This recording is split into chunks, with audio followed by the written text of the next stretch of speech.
사무엘하 3장 6절에서 12절까지의 말씀을 한 절씩 교독해 읽겠습니다. 제가 먼저 6절을 읽겠습니다. 사울의 집과 다윗의 집 사이에 전쟁이 있는 동안에 아브넬이 사울의 집에서 점점 권세를 잡으니라. 이름은 리스바요 아야의 딸이더라. 이스보셋이 아브넬에게 이르되 내가 어찌하여 내 아버지의 첩과 동반하였느냐 하니 아브넬이 이스보셋의 말을 매우 분하게 여겨 이르되 내가 유다의 괴물이냐? 내가 오늘 당신의 아버지 사울의 집과 그의 형제와 그의 친구에게 은혜를 베풀어 당신을 다윗의 손에 내주지 아니하였거늘 당신이 오늘 이 여인에게 관한 허물을 내게 돌리는도다. 여호와께서 다윗에게 맹세하신 대로 내가 이루게 하지 아니하면 하나님이 아브넬에게 벌 위에 벌을 내리심이 마땅하니라. 그 맹세는 곧 이 나라를 사울의 집에서 다윗에게 옮겨서 그의 왕위를 단에서 브엘세바까지 이스라엘과 유다에 세우리라 하신 것이니라 하매 이스보셋이 아브넬을 두려워하여 감히 한마디도 대답하지 못하니라. 아브넬이 자기를 대신하여 전령들을 다윗에게 보내어 이르되 이 땅이 누구의 것이니까? 또 이르되 당신은 나와 더불어 언약을 맺사이다. 내 손이 당신을 도와 온 이스라엘이 당신에게 돌아가게 하리이다 하니 아멘. 할렐루야. 오늘도 말씀으로 찾아오시는 주님 만나기를 축복합니다. 우리 옆 사람하고 이렇게 한번 인사합시다. 주님만 바라봅시다. 지난 주간에 문자 한 통을 받았습니다. 어떤 한 분이 주변에 있는 가까운 사람으로부터 배신을 당하고 또 상처를 입었다는 것입니다. 그래서 내 속에 날마다 그 증오심으로 불타올라서 매일매일의 삶을 그 증오심으로 불안과 또한 공포 속에서 하루하루 살고 있다는 문자의 내용이었습니다.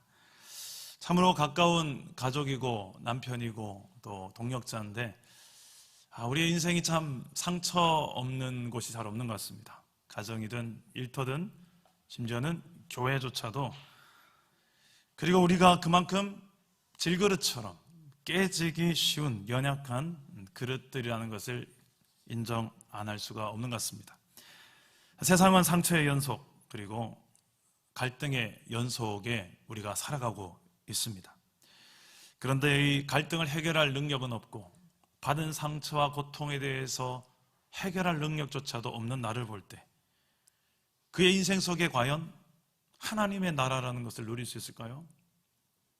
내 삶을 보라. 나는 지금 천국 같은 인생을 살고 있다.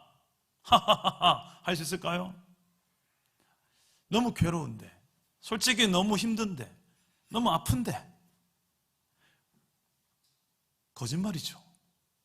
하나님의 나라는 예수 안에서 의와 평강과 희락이라.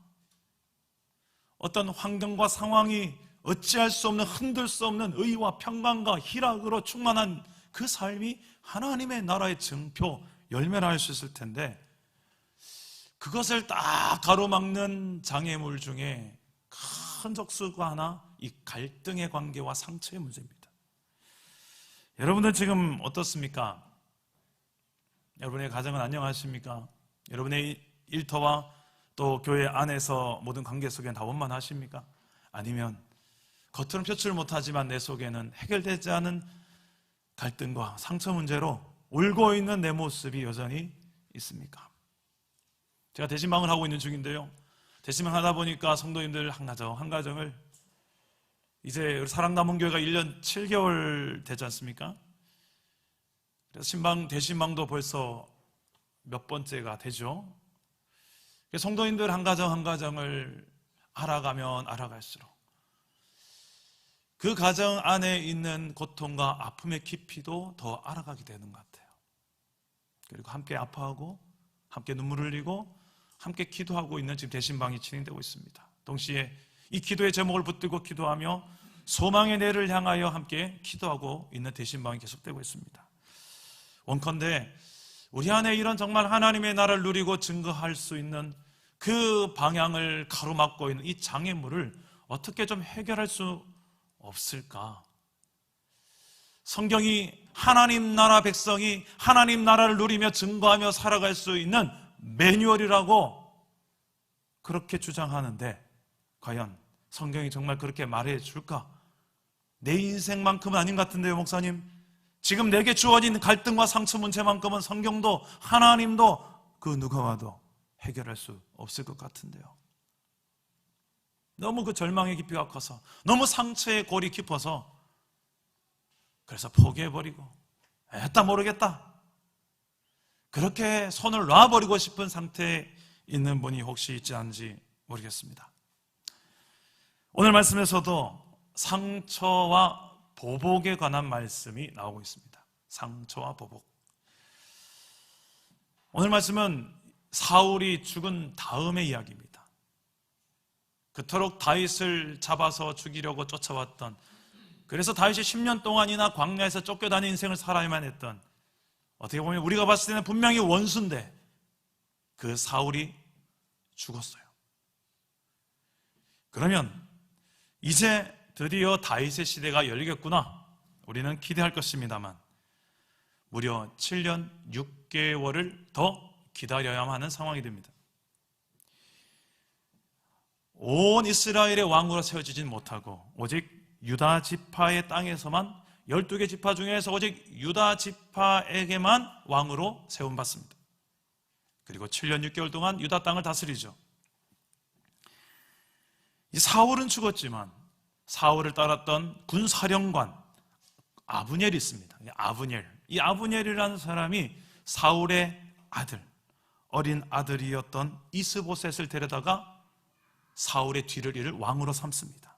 온 이스라엘의 왕으로 다윗이 아니라 이스보셋을 삼습니다. 그래서 오늘 말씀에 6절에 보면 사울의 집과 다윗의 집이 나오는데, 바로 사울의 집의 실권, 권력을 잡은 두 인물이 바로 이 아브넬과 이스보셋입니다.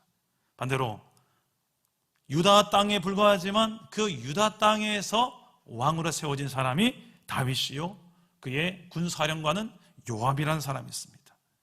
다윗과 요압, 다윗의 집, 다윗의 군대, 그리고 여기에 맞서는 사울의 집, 사울은 죽었으나 그의 아들 이스보셋과 군사령관 아브넬, 이렇게 전쟁이 오랫동안 있었다. 그런데 이 가운데서 사울의 집안에서 누가 권세를 잡을까요? 갈수록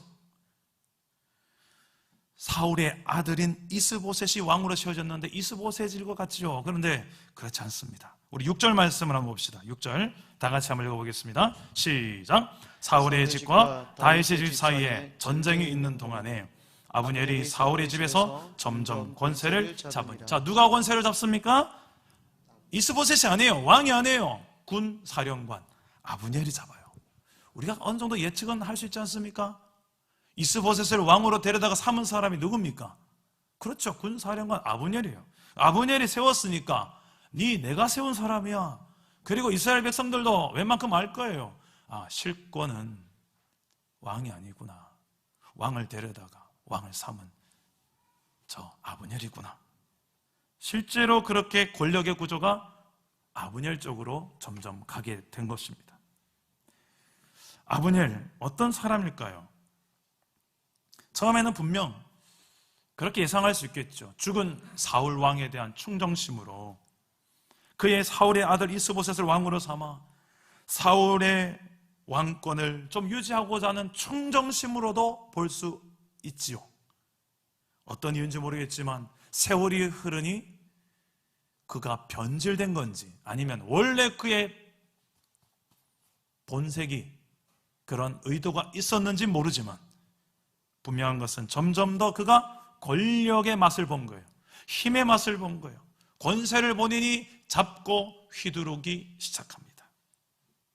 우리 주변에도 이런 존재들이 존재합니다. 내 안에도 그런 욕망이 있습니다.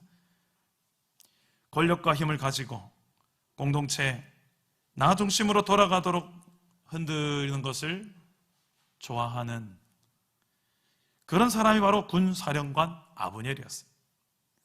그런데 이 가운데 하나의 사건이 터집니다. 갈등 관계가 돼요. 그로 인한 서로 간의 섭섭함과 상처가 오갑니다. 그 사건은 이제 다음 절에 나오는 말씀인데요, 이 상처의 구조 속에서 어떻게 하나님의 나라를 우리는 다시금 회복하고 이루며 또 누리고 세상 가운데 증거해낼 수 있을까? 오늘 말씀 속에서 좀 찾고자 합니다. 첫째로 따라서 해봅시다. 상처를 해결하라. 자, 어떤 상처가 발생하는지 우리 7절 말씀을 보겠습니다. 7절 다 같이 읽어보겠습니다. 시작. 사울에게 첩이 있었으니 이름은 리스바요 아야의 딸이더라. 이스보셋이 아브넬에게 이르되 내가 어찌하여 내 아버지의 첩과 통관하였느냐 하니. 자, 이스보셋 왕이 군사령관 아브넬에게 이렇게 묻습니다. 어째서 내 아버지 사울의 첩과 당신이 잠자리를 같이 했습니까? 하면서 따지듯이 묻죠. 이 말은 단지 그냥 도덕적인 불륜을 행한 것을 지적하는 것이 아니라 암묵적으로는 왕위를 넘보는 반역의 행위가 될 수도 있습니다. 다시 말해서 왕위를 넘보는 반역자로 여기는 표현이 지금 이런 실책이었어요. 사실인지 아닌지 성경은 정확히 밝히지 않습니다. 이 사건은 결과적으로 온 이스라엘이 다윗을 왕으로 인정하며 세우게 되는 계기가 됩니다. 다시 말해서 하나님은 역사의 주관자 되셔서 온 이스라엘을 다윗의 통치 아래에 들어가게 하시면서 하나님의 나라를 강하게 세워가십니다. 믿음의 백성들은 사소한 감정 때문에, 상처 때문에 따라서 결정하지, 그 상처에 따라서 내가 어떤 중대사를 결정하지 않고 하나님의 크신 그 주권과 하나님의 역사를 바라보는 사람이 바로 믿음의 백성인 줄 믿습니다. 그런데 이 아브넬은 어떻습니까? 자신이 지금 당한 이 갈등과 상처 문제로 분노하기 시작합니다. 아브넬은 매우 분하게 여기 말합니다. 내가 유다의 개머리냐? 이 개머리라는 표현이 좀 특이한 표현이죠. 이스라엘에서 더러운 존재, 업신여김 받을 만한 존재를 향하여 이렇게 표현합니다. 개처럼 여긴다. 그래서 하나님을 모르는 이방인들을 향하여 개처럼 여긴다라는 표현을 썼던 거예요. 내가 유다의 개머리냐라고 하는 것은 내가 그렇게도 더러운 반역자로 보이느냐라는 질문입니다. 치명적인 모욕감을 이렇게 표현하고 있는 거예요. 그러면서 다짐한 한 가지가 이것입니다. 하나님께서 다윗에게 했던 그 맹세를 내가 이루겠다. 그 맹세의 내용이 이거지. 이 나라를 사울의 집에서 다윗의 집으로 옮길 것이다. 그의 왕위를 이젠 단에서부터 브엘세바까지 이 나라가, 온 이스라엘과 유다가 다 다윗의 왕권 하에 들어갈 것이다. 어떻게 보면 지금 이 아브넬은 하나님의 그 약속, 언약, 그 뜻을 따라 순종하는 것 같지만 사실은 상처 때문이죠. 그러다 이스보셋 왕은 아브넬이 두려워서 한마디도 말을 못합니다. 아브넬은 바로 행동에 옮깁니다. 어떻게 옮깁니까? 전령을 보냅니다. 다윗에게 가서 이것을 전해라. 12절 말씀 어떤 말을 전하는지 보겠습니다. 우리 12절 시작. 아브넬이 자기를 대신하여 전령들을 다윗에게 보내어 이르되 이 땅이 누구의 것이니까? 또 이르되 당신은 나와 더불어 언약을 맺사이다. 내 손이 당신을 도와 온 이스라엘이 당신에게 돌아가게 하리이다 하니. 다윗은 이 제안에 동의합니다. 한 가지 조건을 제안하죠. 자신의 아내 미갈을 데려오라는 조건입니다. 예전에 사울 왕이 다윗에게 주었던 딸 미갈을 다시 재혼을 시켰는데 아브넬은 그 미갈을 다시 되찾아서 다윗은 헤브론 땅으로 돌아옵니다. 다윗은 아브넬과 언약을 맺고 다시 기분 좋게 돌려보내죠. 그런데 그 순간 다윗의 군사령관 요압이 떠그덕 전쟁을 마치고 돌아옵니다. 아브넬이 왔다 갔다 하는 거예요. 그것도 언약을 맺고 돌아갔다는 이야기를 듣습니다. 지금 요압의 머릿속에는 갑자기 복잡해집니다. 이 권력 구도에 있어서도 복잡할 것이고 동시에 바로 사무엘하 2장에 있었던 사건, 어떤 일이 있었습니까? 전쟁이 있었는데 자신의 동생 아사엘이 바로 저 아브넬의 손에 죽었기 때문에 이미 그의 요압의 가슴 속에는 상처가 있었어요. 아브넬, 내가 반드시 너를 내 손에 죽이리라 하는 이 상처가 있었을 거예요. 그런데 그 아브넬이 지금 코앞에 왔는데 다윗 왕이 그냥 돌려보내요. 그것도 잔치상을 벌려서 먹여서 보내요. 당연히 반응이 좋을 리가 없겠죠. 다윗과 이야기하지도 않고 그를 추격해 전령을 보내어서 데려오게 합니다. 우리 24절에서 26절까지의 내용인데 아브넬에 대한 이 요압의 마음이 어떤 마음인지 우리 한번 보겠습니다. 24절에서 26절 시작. 요압이 왕에게 나아가 이르되 어찌하심이니까 아브넬이 왕에게 나왔거늘 어찌하여 그를 보내 잘 가게 하셨나이까. 왕도 아시려니와 내레 아들 아브넬이 온 것은 왕을 속임이라. 그가 왕이 출입하는 것을 알고 왕이 하시는 모든 것을 알려 함이니이다 하고, 이에 요압이 다윗에게서 나와 전령들을 보내 아브넬을 쫓아가게 하였더니 시라 우물가에서 그를 데리고 돌아왔으나 다윗은 알지 못하였더라. 자, 요압은 지금 이것은 속임수다, 정치적인 흑심을 품고서 지금 저 아브넬이 위장해서 온 것입니다. 다윗 속지 마소서, 스파이입니다. 요압은 이제 그렇게 하고 다윗 왕과 상의 없이 전령을 보내요. 아브넬을 다시 헤브론 땅으로 돌아오게 합니다.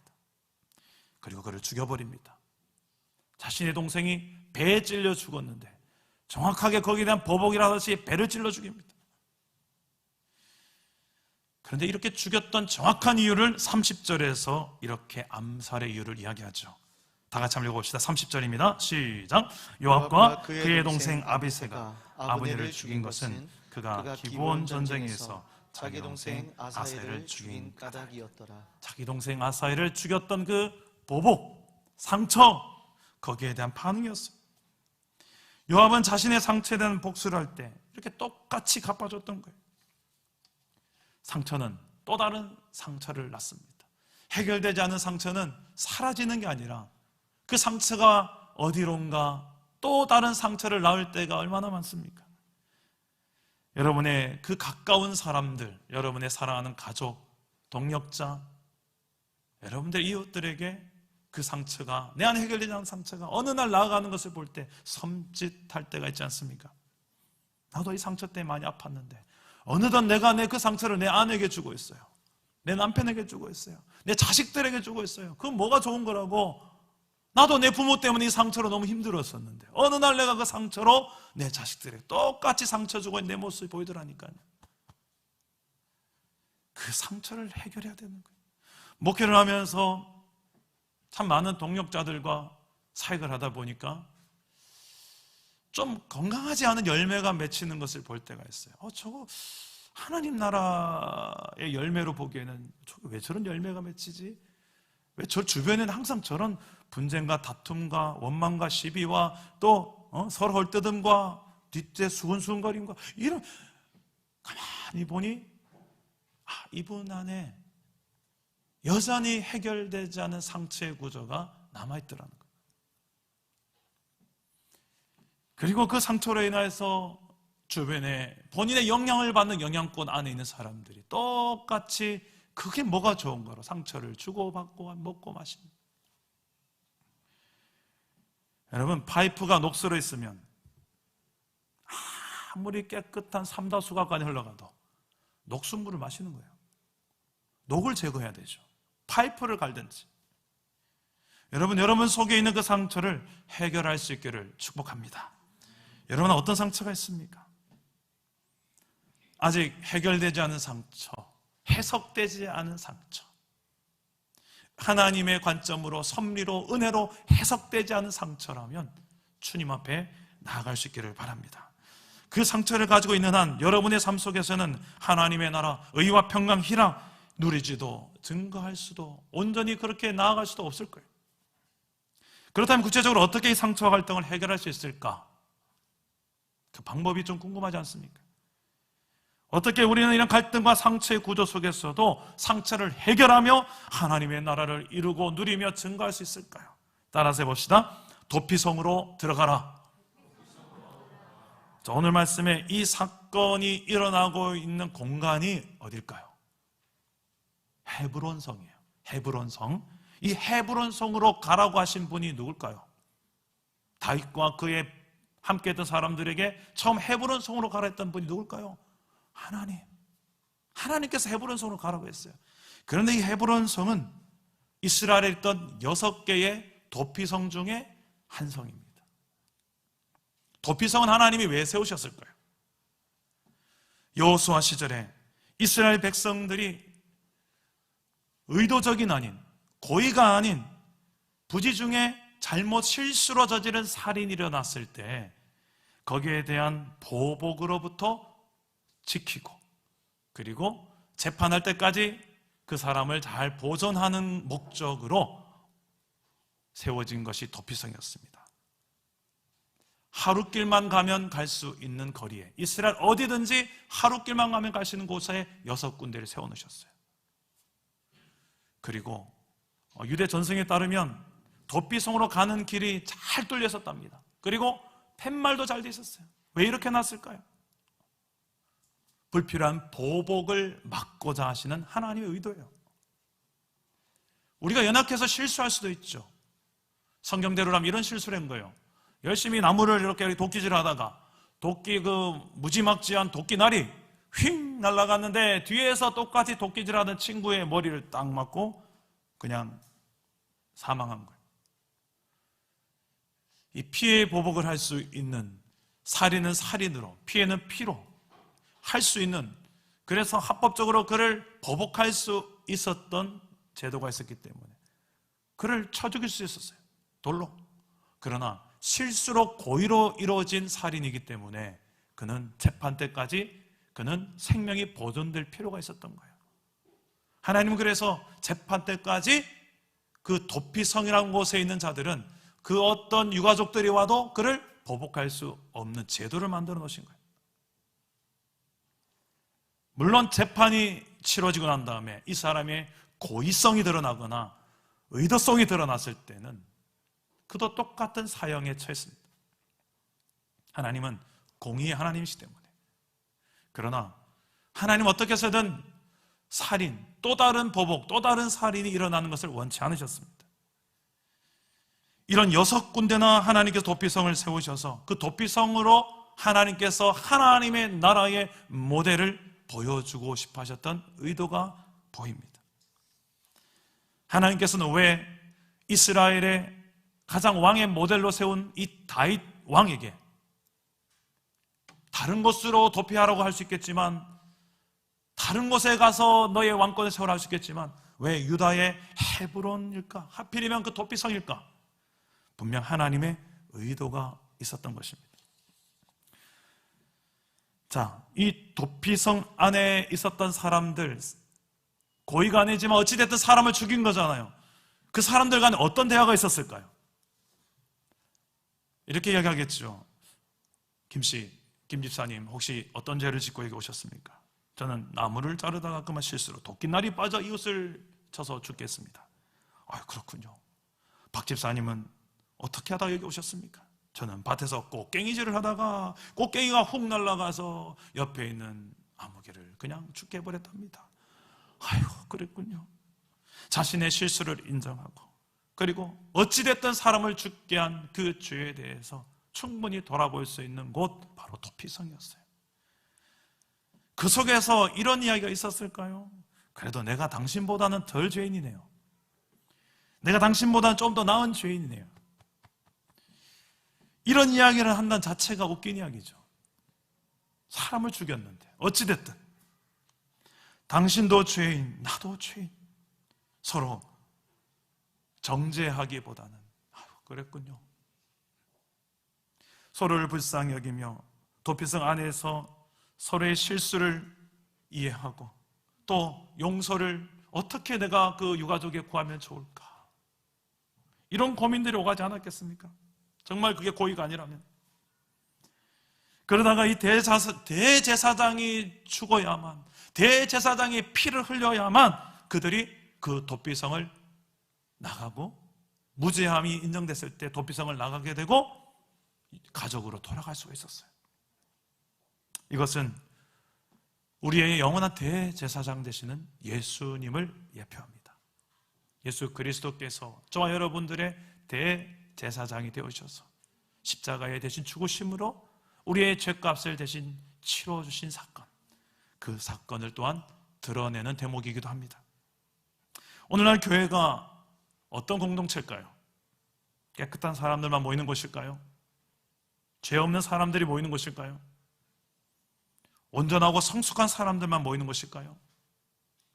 훈련 잘 받은 사람들, 탁월한 사람들이 여기에 가득할까요? 아니면 나는 죄인입니다. 나는 연약합니다. 나는 부족합니다. 또 실수했네요. 이런 연약하고 죄인들이 모이는 곳일까요? 그래도 나를 위해서 자신의 목숨까지 내어주신 예수님을 의지하기 위해서 나왔습니다. 나의 죄 대신해서 십자가에서 친히 그 죄값을 자신의 목숨을 버려 치러주신 주님 때문에 나왔습니다. 우리 사랑 남은 교회가 저는 이런 공동체가 되시기를 간절히 바랍니다. 우리의 이름처럼 하나님의 사랑이 담겨있기를 소망합니다. 세상에서 이리 치이고 저리 치이는 상처 많은 사람들, 갈등으로 해답을 찾지 못하는 사람들이 여기 와서 셀 모임하면서 자신의 사정을 쭉 털어놓을 때 섣불리 정죄하지 말고 그 안에 그랬군요. 저도 그래요. 우리도 그래요. 우리 공동체 그런 사람 많아요. 다 멋진 정장 입고 예배하지만 우리도 죄인이에요. 예수님 없으면 아무 소망 없는 죄인이잖아요. 저도 아직도 덜 성숙해서 아직도 제 아내한테 상처를 줍니다. 제 아이들한테도 상처를 줍니다. 아직 좀 인간 되려면 좀 멀었어요. 저도. 선생님 정도면 양반이네요. 괜찮아요. 우리 주님 앞에 나아갑시다.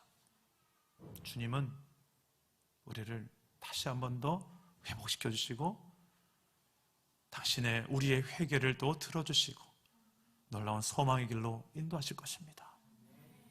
이 소망의 복음을 말해줄 수 있는 공동체가 되어지기를 소망합니다. 지금 코로나 시대에 조금만 관심을 가지면 정말 마음의 도피성을 찾고 있는 사람들이 우리 주변에 참 많은 것 같습니다. 그들에게 진짜 예수님의 십자가 사랑을 가지고 다가가야 될 존재가 누구이겠습니까? 먼저 대화를 시도하고 먼저 섬기면서 나아가야 될 존재가 누구겠습니까? 저와 여러분, 우리 사랑 담은 공동체가 되기를 소망합니다. 세상을 담아내기 전에 먼저 우리 공동체부터 담아내야 돼요. 이곳에 있는 우리 동역자들부터 담아내야 돼요. 우리가 서로를 담아내기에 너무나도 역부족인 걸 인정하고 있지 않습니까? 저부터가 그래요. 저도 너무나도 제 그릇의 한계를 많이 느낍니다.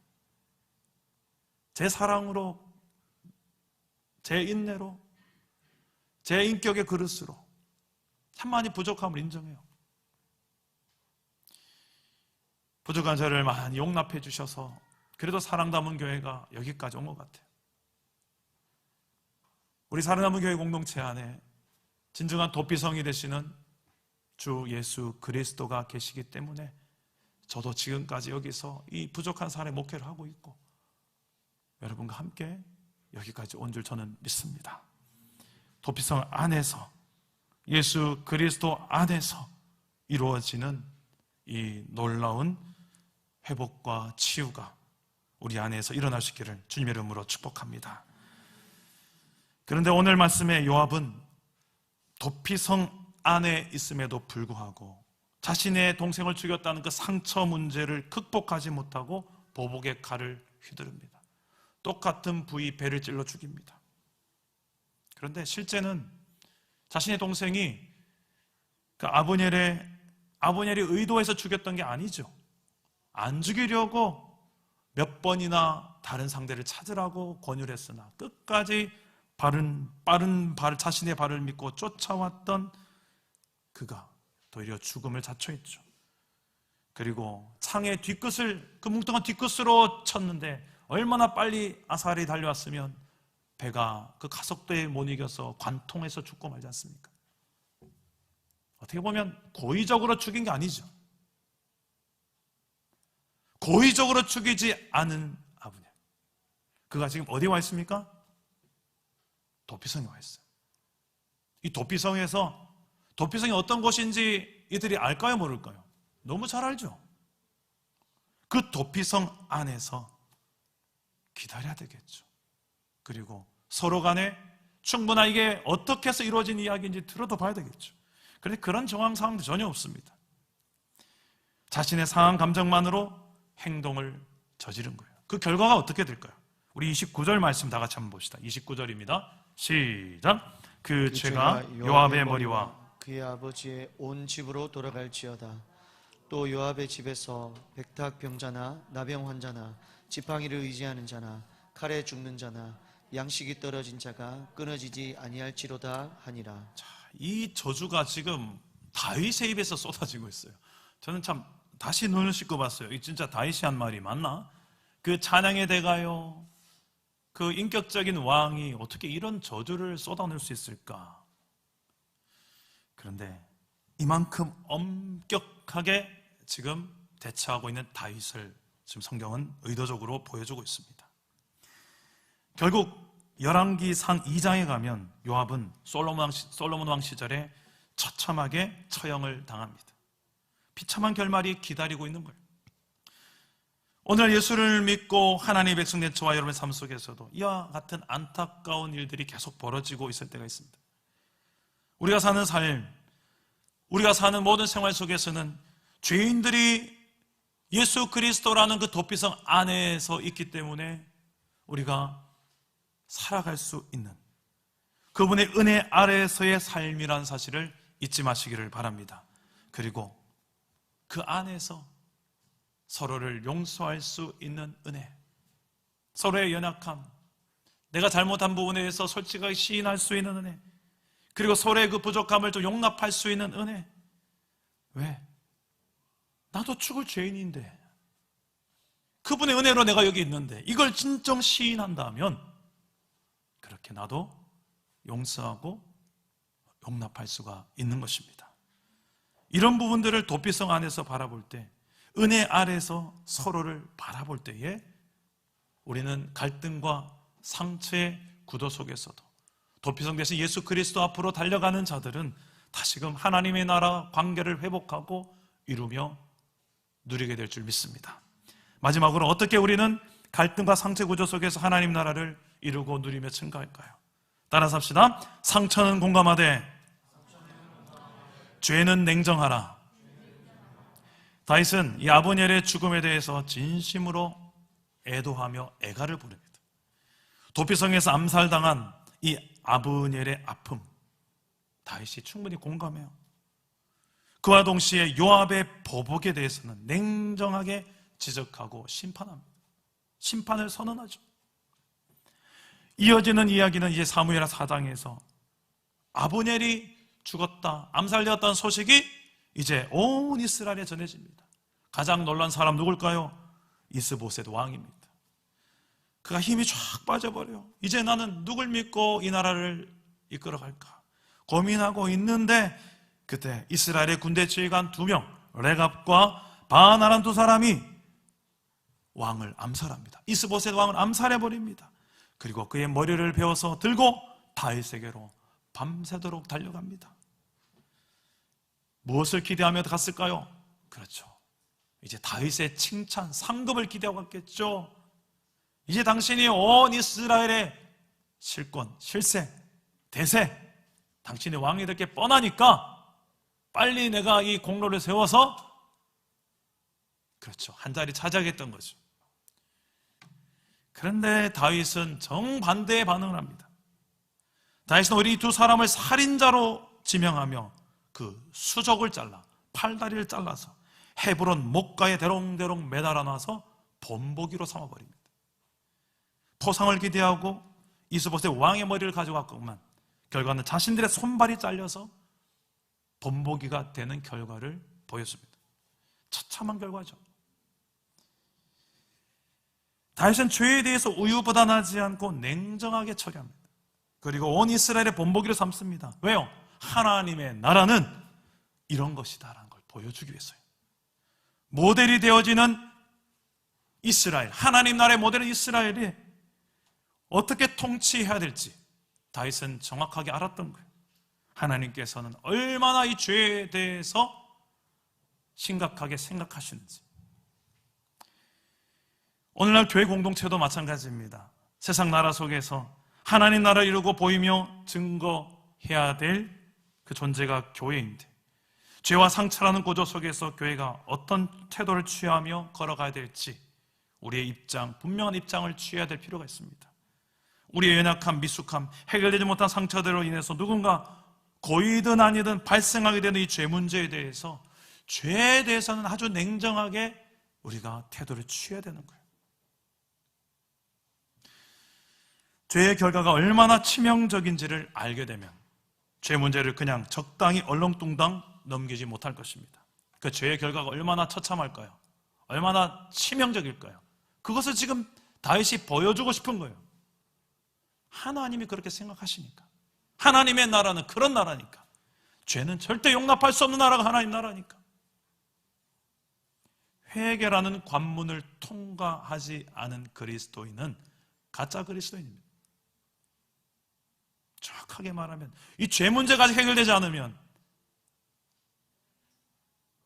이 죄의 결과가 얼마나 참혹한지를 제대로 보여준 사건이 무엇입니까? 바로 예수님의 십자가예요.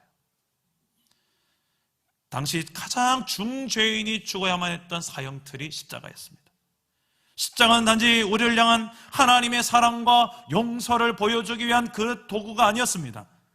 당연히 그것은 당연한 거고요. 그 십자가는 우리의 그 저지른 죄의 결과가 얼마나 참혹한지를 또한 보여주고 있었어요. 하나님이 얼마나 죄를 싫어하시고 미워하시는지를 보여주는 사건이 또한 십자가 사건입니다. 우린 죄에 대해서 너무 가볍게 생각하는 성향이 있어요. 한국교회를 되게 분노하게 만들었던 영화 중에 하나가 있었습니다. 아니죠. 세상을 분노하게 했던 영화 중에 하나가 용서에 대한 오해를 만든 영화가 있었습니다. 2007년도에 개봉했던 영화 밀양, 전도연 씨가 주연이었고 송강호 씨가 나왔죠. 극 중에 이 전도연 씨가 자신의 아들을 유괴해서 죽인 살인자, 그 살인자를 예수를 본인이 믿고 나서 은혜 받고 그 살인자를 용서하기로 결심합니다. 그리고 살인자가 있는 교도소로 면회를 가죠. 그런데 그 속에서 면회를 하던 중에 그 살인자 입에서 나오는 멘트가 이런 말을 합니다. 저도 이곳에서 예수를 믿게 되었는데 예수님이 저의 죄를 용서해 주셨습니다. 전 너무 지금 평안 가운데 잘 지내고 있습니다. 살인자를 만나고 나오는 이 전도연, 신의 역할을 맡았던 전도연이 갑자기 멘붕이 옵니다. 그냥 이렇게 말하죠. 어떻게 용서를 해요? 내가 저 사람 어떻게 용서를 해요? 나도 아직 용서를 안 했는데 저 사람이 어떻게 용서를 받았다 할 수 있죠? 용서하고 싶어도 난 용서를 할 수가 없어요. 그 인간 이미 용서받았다는데. 하나님께 용서를 받았다? 너무 쉽게 말하는 이 대목을 보면서 우리는 참 이 용서에 대한 이 말할 수 없는 가벼움 앞에서 한번 생각해 보게 됐어요. 성경적인 용서가 어떤 용서일까요? 맞습니다. 하나님은 우리의 모든 죄를 다 용서할 준비를 하고 계신 분이세요. 우리가 회개하고 하나님 앞에 나아가면 바로 내가 십자가에서 잠시면 죽을 운명할 상태에서도 예수님 옆에 있던 그 죄인 강도는 하나님의 나라를 얻게 되죠. 용서를 구한 그는 용서를 받게 됩니다. 그런데 중요한 사실 하나를 건너뛴 거예요. 마태복음 5장 23절과 24절 말씀 우리 한번 다 같이 한번 읽어봅시다. 시작. 그러므로 예물을 제단에 드리려다가 거기서 내 형제에게 원망 들을 만한 일이 있는 것이 생각나거든 예물을 제단 앞에 두고 먼저 가서 형제와 화목하고 그 후에 와서 예물을 드리라. 오늘 말씀 속에서 만약에 이 아브넬이 다윗을 찾아갈 때에 다윗을 먼저 찾아갈 것이 아니라 요압을 만약에 먼저 찾아갔더라면, 그리고 요압에게 사정을 이야기하고 나는 절대 당신의 동생 아사엘을 죽일 생각이 없었어. 그래서 다른 사람을 찾으라고 권유도 하고 창도 뒤로 돌려서 창 뒤끝으로 그를 이렇게 했는데 그가 너무 빨리 달려오는 바람에 죽어버린 것이요. 그치됐든 내가 너무 실수를 했어. 날 용서해 줄 수 있겠어? 만약에 이런 대목이 성경에 기록되어 있다면 성경의 이야기는 전혀 다른 방향으로 그들의 결국이 될지도 모르겠습니다. 여러분, 지금 이 사건이 일어나는 곳이 어디입니까? 도피성. 도피성 안에서 이루어지는 이야기들이 바로 이 이야기들입니다. 여러분들은 지금 어떤 갈등과 또 해결되지 않은 상처, 이런 문제로 지금 여러분들의 삶 속에 고통하고 있습니까? 도피성 안에 들어가시고 도피성 대신 예수 그리스도 안에서 그 문제를 주님 앞에 아뢰십시오. 주님께서는 반드시 말씀으로 성령으로 기도에 응답하실 줄 믿습니다. 그리고 해결의 방향으로, 특히 여러분들의 그 아픔에 관해서는 공감하되 죄 문제에 관해서는 냉정하게 내가 끊어야 될 건 끊어내야 되고 해결해야 될 건 해결하게 하시는 그 주님을 만날 수 있기를 축복합니다. 말씀을 맺겠습니다. 어떻게 우리는 상처의 구조 속에서도 갈등의 구조 속에서도 하나님의 나라를 이루고 누리며 증가할 수 있습니까? 우리의 도피성 되시는 예수님께로 나아가는 것입니다. 내 상처를 상처라고 인정하는 거예요. 그리고 누군가에게 갈등이 있다면 그 갈등도 하나님 앞에 아뢰는 거예요. 그리고 하나님께 아뢰니 하나님께서 어떻게 하시라는지 또 하나님의 응답으로 내가 순종하며 행동하는 거예요. 예수님의 사랑과 공의 앞에서 그 상처를 내어놓는 과정이 필요합니다. 주님은 내 상처와 아픔을 외면하지 아니하시고 만지시고 위로하시는 분이십니다. 내 힘으로 용서할 수 없는 사람 용서하게 하시고 내 힘으로 용서를 구할 수 없는 그 상황도 내가 구할 수 있는 용기를 주십니다.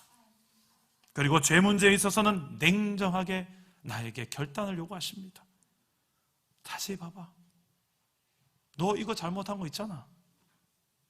이 처참한 그 죄의 결말을 또한 보여주시면서 그 죄를 미워하는 마음도 주십니다. 그 상처 뭐가 좋은 거라고, 그 갈등 뭐가 좋은 거라고, 그 죄가 뭐가 좋은 거라고 그걸 꼭 끌어안고 내 이거 해결하나 봐라 어디. 근데 그 독이 다 누구한테 가나? 내 사랑은 내 새끼들, 내 주변 내 가족들, 우리 동력자들. 여러분, 용서를 구할 일이 있습니까? 미루지 마세요. 찾아가 용서를 구하시길 바랍니다. 용서를 받아줘야 할 일이 있습니까? 좀 받아주세요. 내 기준에 못 미치니까 그러지 마시고, 내 기준에 이만큼이더라도 요만큼이라도 팔을 내밀면 좀 와서 덥석 잡아서 이렇게 끌어주세요. 그래, 너 지금 용서하려고 했지? 자, 제대로 해봐 라고 차라리 그냥 솔직하게 이야기해버리세요. 그 상처 갈등이 뭐가 좋은 거라고. 여러분 가정 안에 그렇게 끌어안고 사십니까? 우리의 도피성 대신 예수 그리스도의 십자가 앞으로 달려나가셔서 그분 앞에 내 마음의 아픔과 상처, 죄 그것을 아뢰을 때 주님은 반드시 만지시고 회복하시고 놀라운 하나님의 나라를 다시 한 번 더 우리의 삶 속에 이루고 누리게 하시고 증거하게 하실 줄 믿습니다. 이 믿음을 담아서 승리하는 이 한 주간 되시기를 주 예수의 이름으로 축원합니다. 우리 말씀을 생각하면서 우리 함께 찬양하고 기도하겠습니다. 주님과 같이 내 마음을 만지는 분은 없습니다.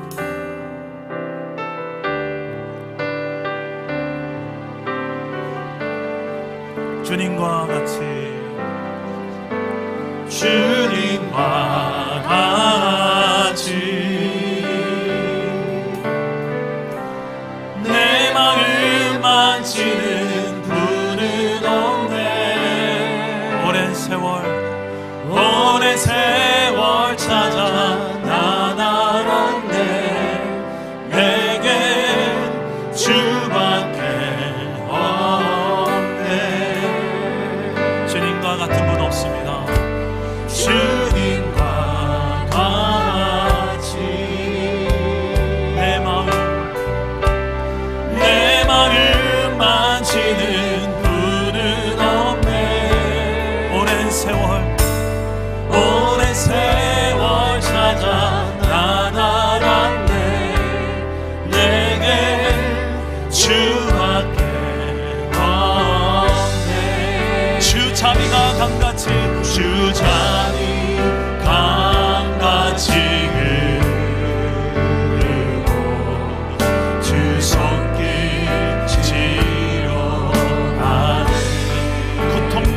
자녀들을 고통받는 자녀를 주 같은 분 없습니다. 주밖에 없네. 주님과 같이 주님과 같이 내 마음 만지는 분 없네. 내 마음 만지는 분은 없네. 오랜 세월 찾아 나타났네. 내게 주밖에 마지막으로 고백합시다. 주님과 같이 주님과 같이 내 마음 만지는 분은 없네. 오랜 세월 찾아 나타났네. 내게 주밖에 없네. 우리 오늘 말씀을 생각하며 기도합시다. 우리 안에 있는 갈등과 이 상처를 우리 주님 앞에, 십자가 앞에 내어놓으며 기도합시다. 오랫동안 묵었던 우리 가정 안에, 우리 부모로부터, 아니 형제로부터, 여러분 일터에서, 아니 우리 교회 안에서, 심지어는 어떤 목회자 때문에, 오늘 이곳에 저 때문에 입은 상처 입은 자들까지 있다면 우리의 도피성 되시는 예수님 앞에 나아갑시다. 목회를 해보니 제가 얼마나 부족한 사람인지 알 것 같습니다. 여러분, 하나님 앞에 우리의 부족함을 아뢰을 때, 또 우리 서로 앞에 솔직해질 때, 분명 도피성 안에서의 이 솔직한 우리 안에 고백과 나눔, 용서와 용납이 이루어질 때 거기에 하나님의 나라가 임하고 또 누려지고 증거됩니다. 위장하지 맙시다. 없는 데 있는 체 하지 말고, 있는 데 없는 체 하지 맙시다. 그냥 솔직해서 있는데 상처가 생겼어요. 이것 좀 어떻게 좀 해주세요. 좀 주님 앞에 아뢰시고, 좀 다가가서 어떻게 내가 저 사람한테 내 마음을 알아야 될지 그 주님 앞에 물어보세요. 주님은 여러분의 그 아픈 부위를 먼저 만져주실 거예요. 그리고 여러분을 치료하실 거예요. 나는 십자가에서 너의 그 상처와 아픔을 위해 내가 대신 죄값을 치르고 죽었다.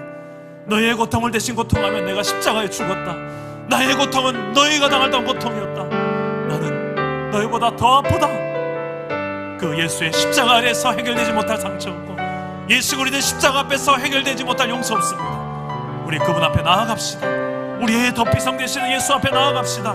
그분 앞에 우리가 아뢰지 못할 것이 없습니다. 우리의 가정의 형편, 내 일터의 형편, 우리 교회의 형편, 하나님 앞에 아뢰며 나아가실 때에 저를 따라오기도 하겠습니다. 주여 은혜를 주옵소서. 주여 회복을 주옵소서. 주여 용서하게 하옵소서. 기도합니다. 내 아버지 하나님, 우리 안에 하나님의 용서가 흐르게 하여 주옵소서. 하나님의 흐르게 하여 주옵소서. 주 예수 그리스도의 나라가, 이 도피성 안에서의 나라가 우리의 삶 가운데 이루어지고, 하나님 아버지여, 우리 안에 연약한 실수와 우리 안에 하나님의 신실하지 못함이, 우리 안에 성실하지 못함이, 우리 안에 정직하지 못함이, 우리 안에 솔직하지 못함이, 주여 주님이 하십니다. 주님이 하십니다. 주님이 이 시간에 만져주시고, 하나님의 개인 분모까지 하시는 성령께서 이 시간에 찾아가시고 말씀하시고 성령으로 주님으로 만져주옵소서. 우리를 아시는 아버지, 우리의 고통을 아시는 아버지, 내 마음을 만지시는 아버지, 우리의 마음을 성령이 주님 만져주시옵소서. 내 아버지여, 주님과 같이 내 마음 만지는 분은 없네. 오랜 세월 찾아 나아갔네. 내게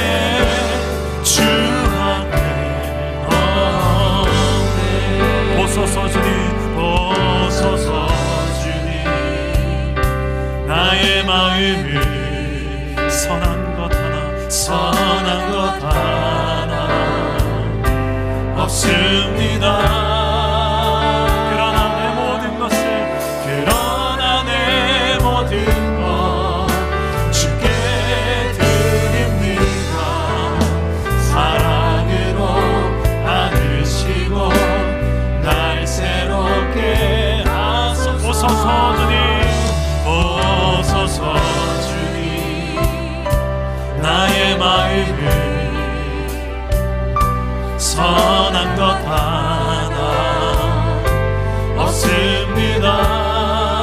그러나 내 모든 것을, 그러나 내 모든 것 주께 드립니다. 사랑으로 안으시고 날 새롭게 하소서. 주님 마음, 주님 마음 내게 주소서. 내 아버지, 주님 마음 내게 주소서. 나를 향하신 주님의 뜻이 이루어지도록 주님 마음 내게, 주님 마음 내게 보십시오. 주님 마음 내게 주소서. 내 아버지, 주님 마음 내게 주소서. 나를 향하신 주님의 뜻이 이루어지도록 주님 마음 내게 주소서. 살아계신 하나님, 우리를 위하여서 아들을 주시기까지 우리의 이 죄 문제를 기어이 해결하기 원하셨던 하나님, 죄로 인해서 더 이상 고통받는 우리의 모습을 원치 않으시고 그 아들 우리에게 주신 하나님을 찬양합니다.